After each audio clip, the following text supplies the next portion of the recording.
Weekly Creative Update. Welcome to the show, another week in the books. Your favorite YouTuber is back. I'm here and you are there, let's go, go, go, go.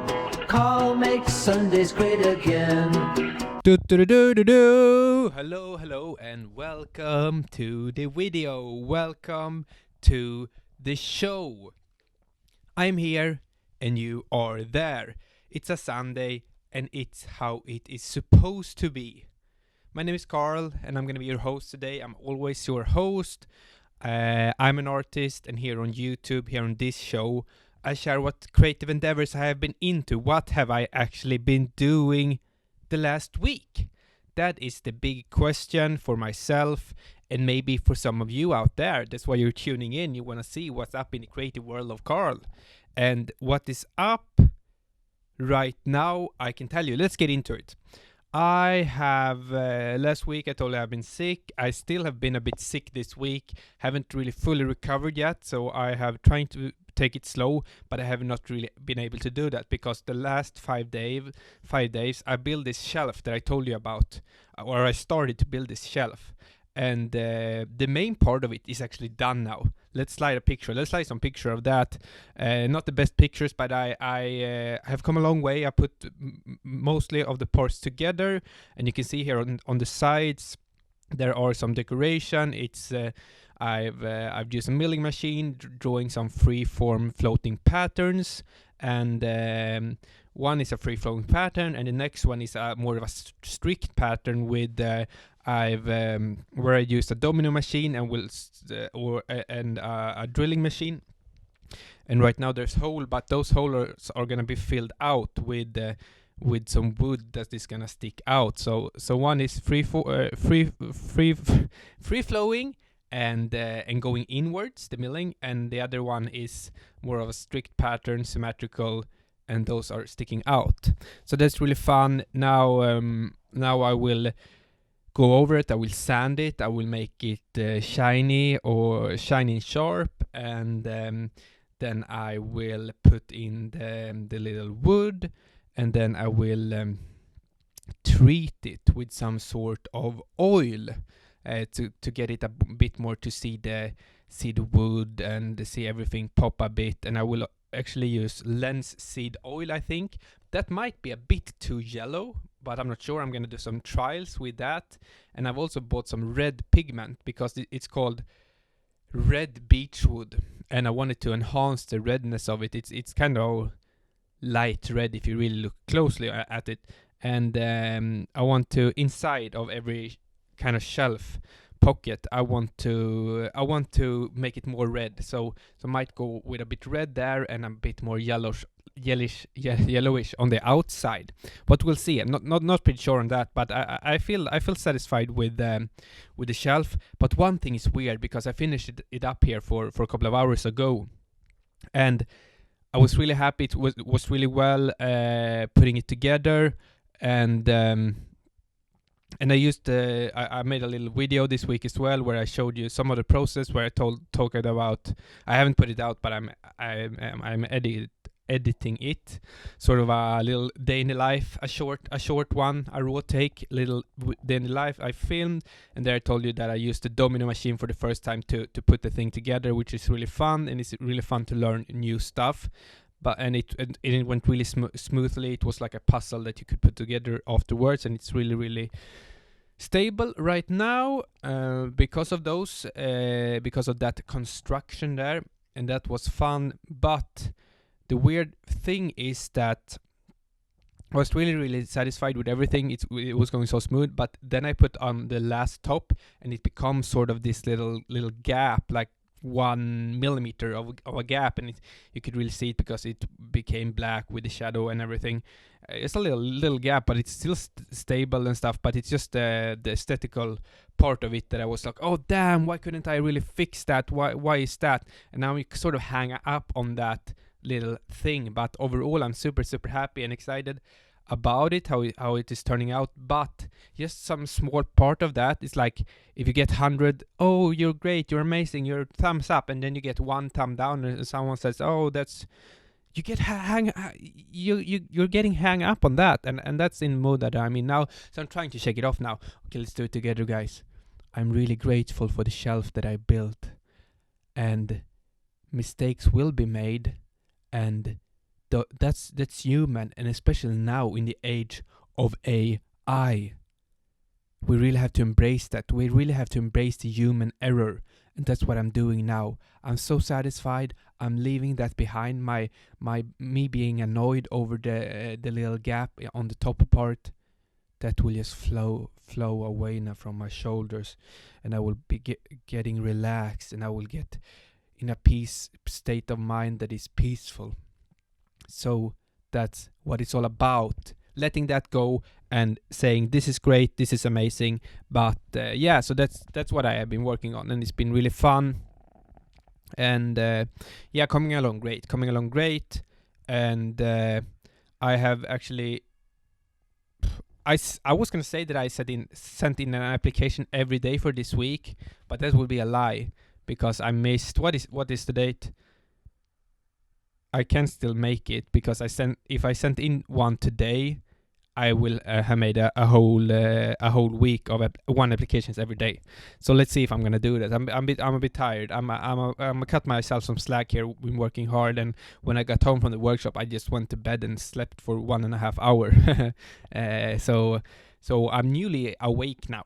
And recording this, but this could be a good thing as well.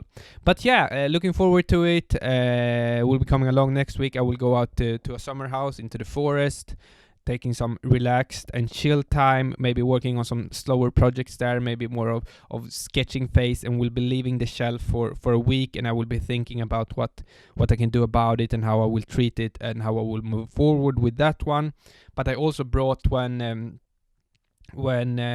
fixing up, now I can't find the name for it, gonna write it in here, but when I did that, there was a lot of sawdust, or like larger pieces of wood gathering up in these big plastic containers. So I took a lot of that sawdust, larger rough kind of sawdust, and brought some with me home here, and I will be trying to do an experiment with that, to do some small sculptures with some kind of glue mixture, papier-mâché mixture, and put in it with the sawdust and make some sculptures, so that I will have a sculpture on each shelf.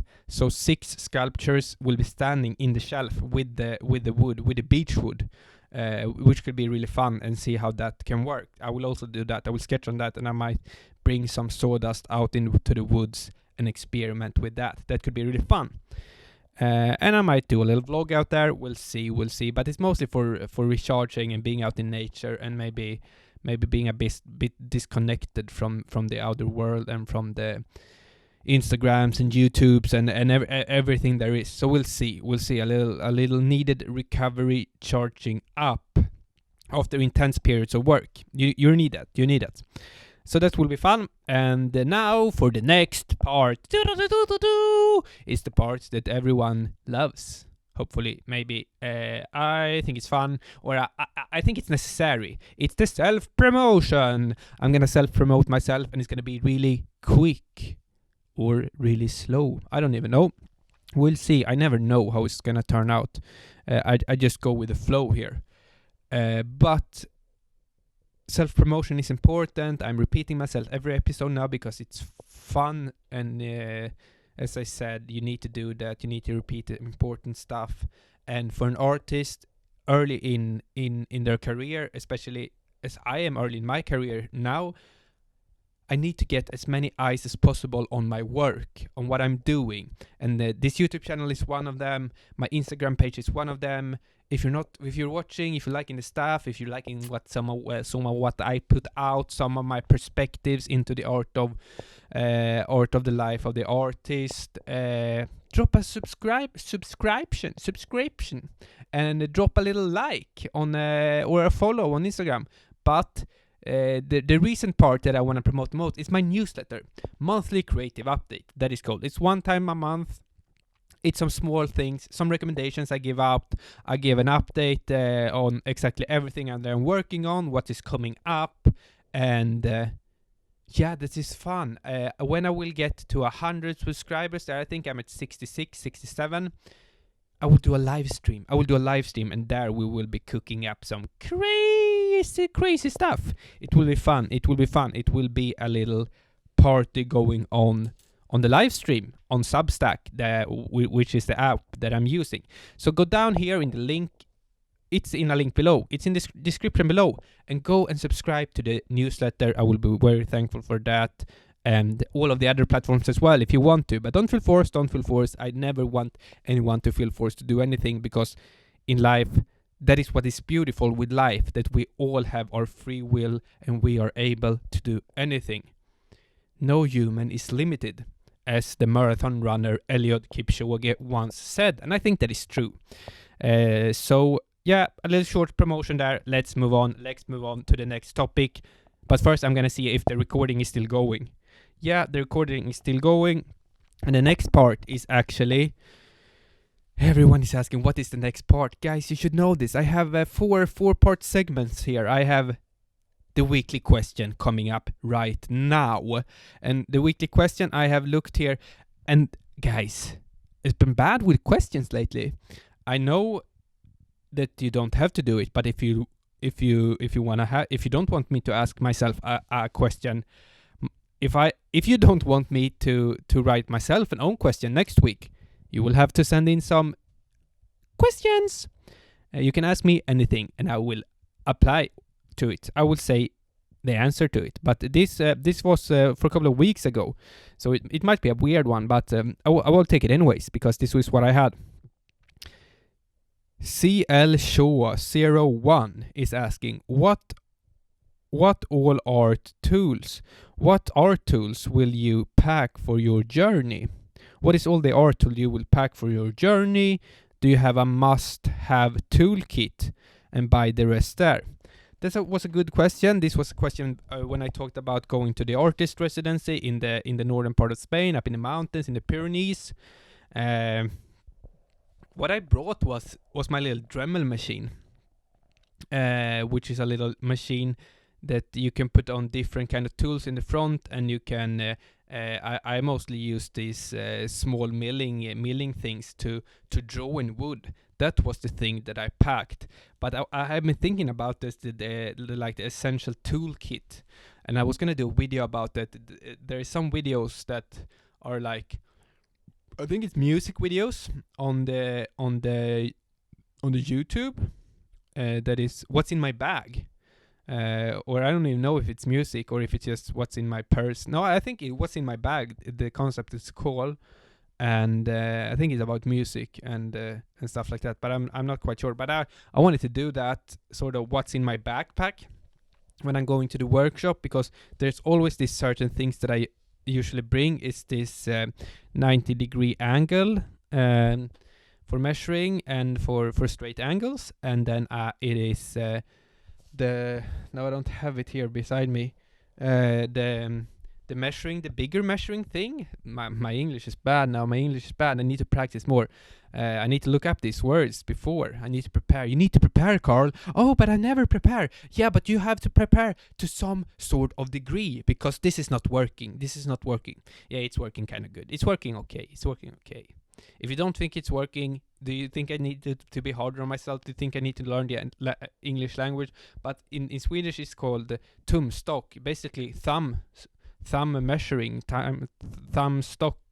I don't know, but it's this 2 meter long wooden thing that you can fold out and measuring with. That is also what I'm bringing. I'm bringing some kind of graphite pen to draw on the wood when I'm working in the wooden workshop, and glue, a little glue bottle. I have a small glue bottle that I'm refilling because it's easier to bring and not that heavy.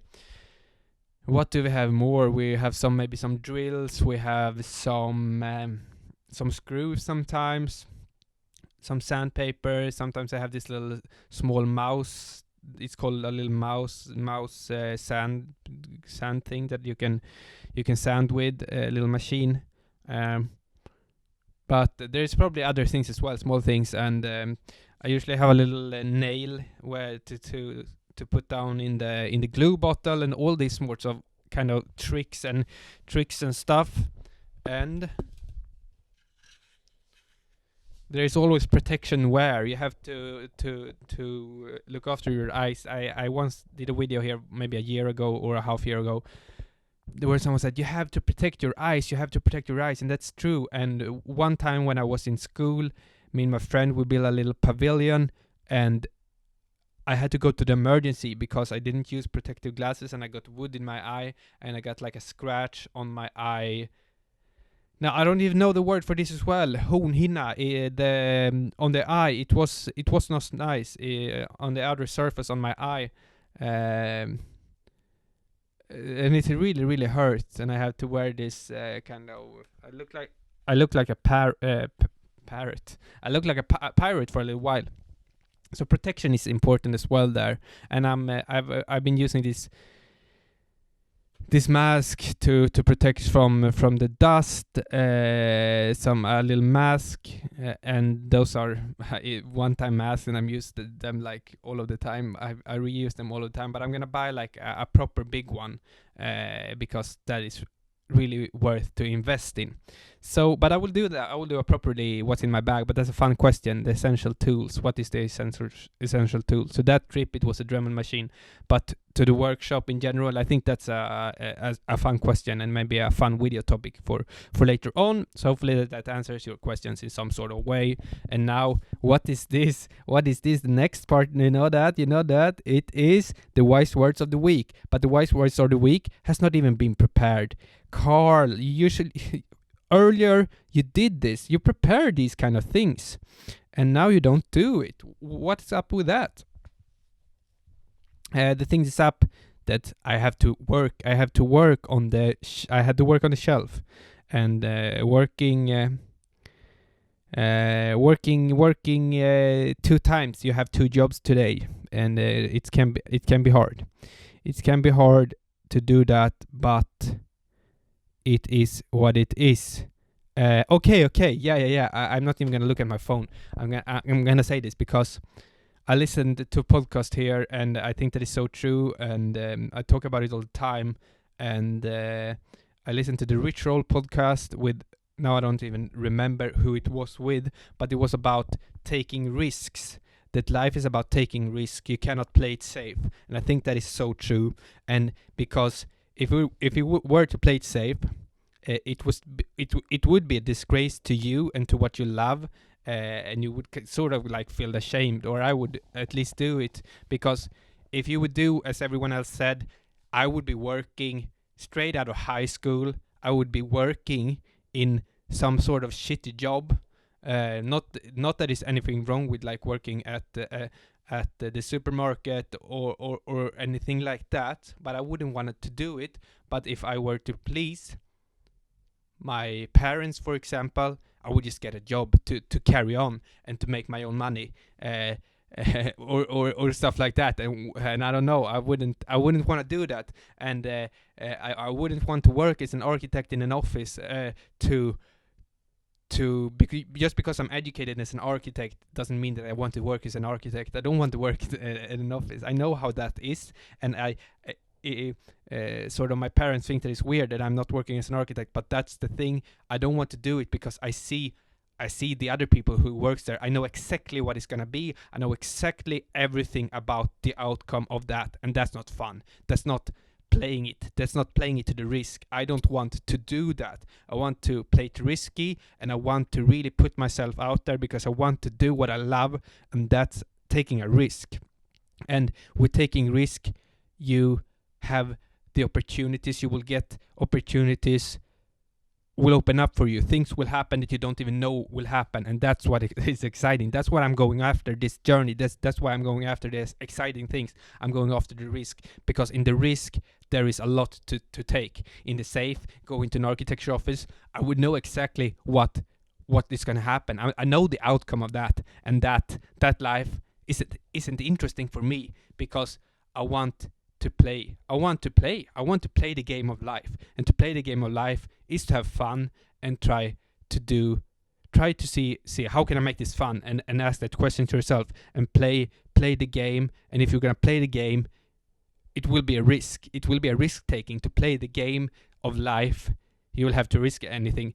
And if you don't risk anything and do as a society or someone else tell you to do, you kind of know the outcome, and it's not going to be fun, and it's not going to be any surprises during the way, and especially that's sort of more of a risk to take in some sort of way, because you're letting yourself down, and that you don't want to do that. You want to play to your heart and do the things that you love, and hopefully I can inspire some of you guys to do that, because I think that's really, really important. And this is a newer mindset that I'm trying to I've been thinking a lot about this lately, and just doing what you love and really, really going for it.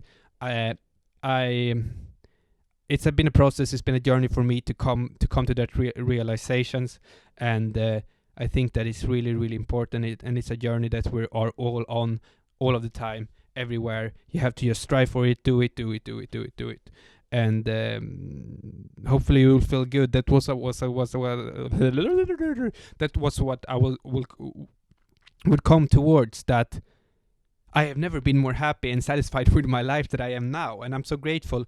I can only be grateful to myself, really, for me putting myself out there and taking the risk. And thank you so much for that, Carl. Yeah. You're welcome. You have to do it.